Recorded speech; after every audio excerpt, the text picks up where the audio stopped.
It's just possible that this girl will have more time on Earth than anyone who's ever lived.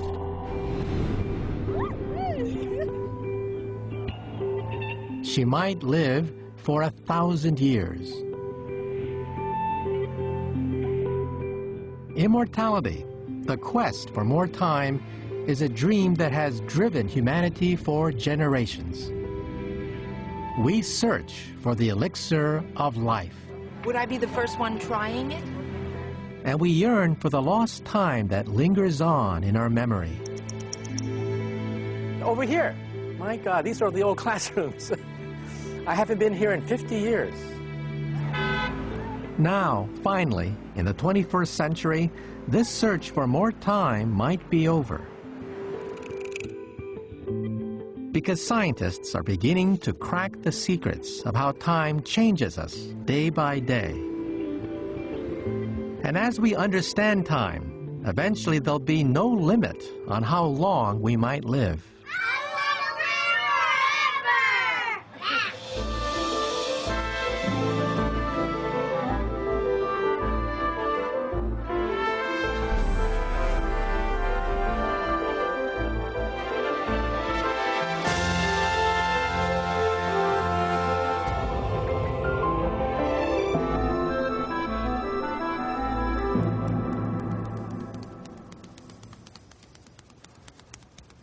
Like every human who's ever lived, I know one thing for certain.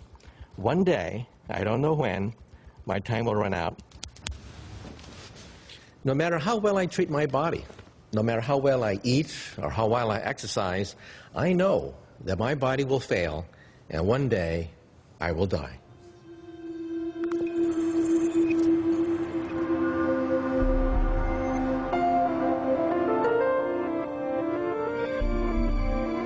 Of all time's effects on us, the most profound is that one day it will end.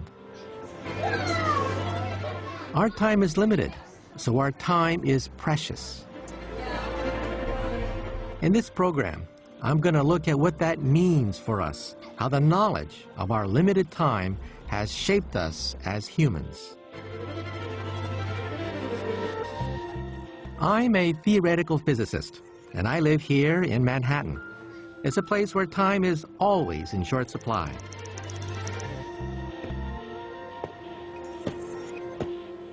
I want to know if our time on Earth, our lifespan, has to be limited. And if we could hold back the march of time, what would it mean for us? What would it mean to be immortal? We may not feel the effects of time changing us day by day, but we know that it does. And it's more than just the physical aging of our body on the outside. Our sense of time itself seems to change as we get older. Many of us get the feeling that life is speeding up. So let's start with a simple question. Is this just something we imagine? Or is time really running faster for us as we get older? Well, the only way to find out is to do an experiment. So here we are in the middle of Midtown Manhattan. We're doing a little experiment that may be fun and you might be interested. We're trying to measure the duration of time, how people perceive the duration of a minute. But we have a theory that says that our perception of time either speeds up or slows down with age.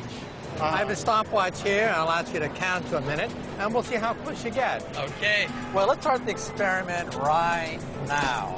1 Minnesota.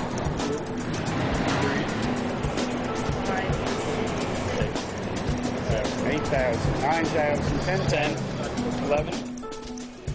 One thing I liked about this experiment is that you can assign numbers to it. It's quantifiable. So many times when we talk about the passage of time, it gets very touchy-feely. It gets very subjective. Here's an experiment where you can actually test it. 55, 6, 7, 68,000, 60. Go. 1 minute. You're under by about 12 seconds. 10 seconds under. You're under by about 6 seconds. 6 seconds. So Our young people are tending to time a minute too quickly. They're finishing before their minute is up. 9 seconds over. 3 seconds over. 3 seconds. 19 seconds over. Over. Oh my goodness. By contrast, our older people finish counting well after a minute has passed. In other words, they're marking time much more slowly. Well, I'll spend it well. And this has a dramatic effect on the way we see the world. It turns out that the internal clock that we have inside our brain is actually slowing down the older we get. And as the ticking begins to wind down, as the ticking of our clock begins to wind down, everything else seems to speed up.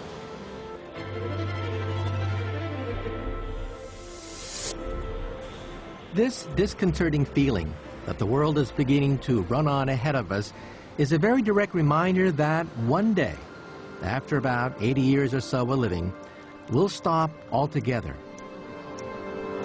Our time will have run out.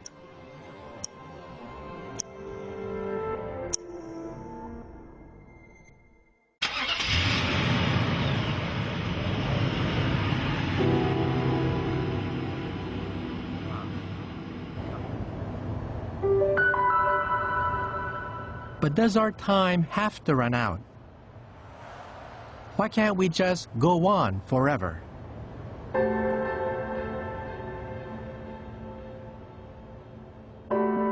It's a question we've asked for centuries. After all, in nature, some things seem to have an almost endless lifetime. I'm looking for the oldest inhabitant on Earth, here on the edge of the Sierra Nevada in California. It's one of these bristlecone pine trees, so ancient that it has a name, Methuselah. It's nearly 5,000 years old. The Methuselah tree is 4,781 years of age. It's staggering to believe that this tree could be older than the pyramids, older than recorded history itself. It's magnificent. Amazingly, it's still fertile. Bury this pine cone and you will have a baby bristlecone pine, but its parent is almost 5,000 years old. That's a vast amount of time. So the question is, what's stopping us from living that long? What is it that determines how much time we have on Earth?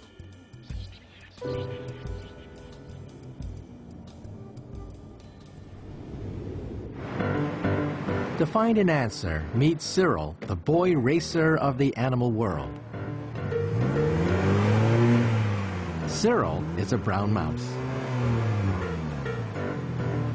His fast lifestyle is driven by his biology. His heart pulses at 650 beats per minute. He breathes 160 times a minute. His metabolic rate is so high that he burns himself out. This frenetic lifestyle of his, it's all over within 2 years.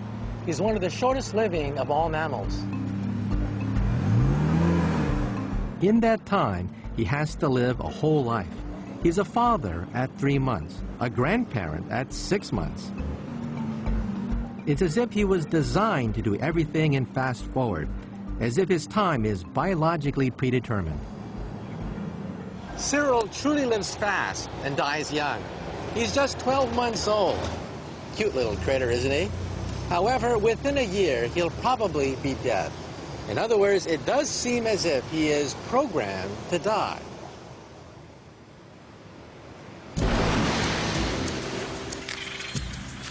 Across the animal kingdom, the story is the same. Each species has a pretty much fixed lifespan. From mayflies, who have just one day to enjoy the spring sunshine, to have sex just once and die, to elephants, who often have 70 years. Life and death seems to follow a pattern.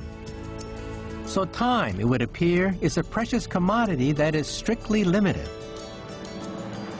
by biology.